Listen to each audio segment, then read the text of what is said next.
அண்மை செய்தி. ஆந்திர மாநிலம் பிச்சட்டம் அணையிலிருந்து ஆரணி ஆற்றில் 500 கன அடி தண்ணீரானது திறக்கப்பட்டுள்ளது. விவரங்களை செய்தியாளர் விநாயகமூர்த்தி வழங்க கேட்கலாம். விநாயகமூர்த்தி, தற்போது தண்ணீரானது திறக்கப்பட்டுள்ள நிலையில் கரையோர மக்களுக்கு வெள்ள அபாய எச்சரிக்கை விடுக்கப்பட்டிருக்கா? விவரங்கள் என்ன? வணக்கம் ராஜலட்சுமி.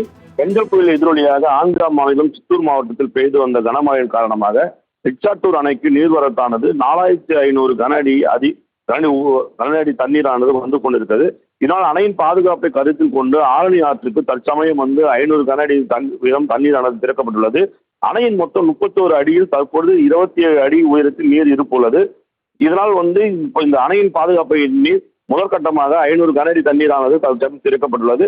பிச்சாட்டூர் அணையிலிருந்து திறக்கப்படும் இந்த நீரானது ஆரணி ஆற்றுக்கு திறந்து விடப்பட்டுள்ளது.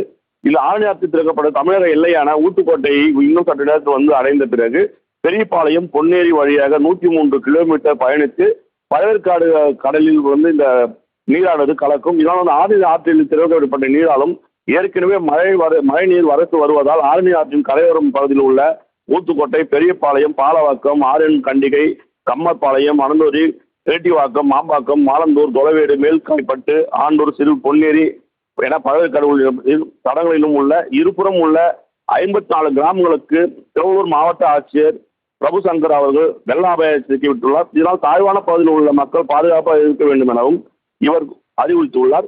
திருவள்ளூர் மாவட்டத்தில் மொத்தம் 23 முகாம்களில் 827 பேர் தங்க வைக்கப்பட்டு அவர்களுக்கு உணவு மற்றும் அடிப்படை தேவைகளை மாவட்ட நிர்வாகம் செய்து கொடுத்துள்ளது. ராஜலட்சுமி,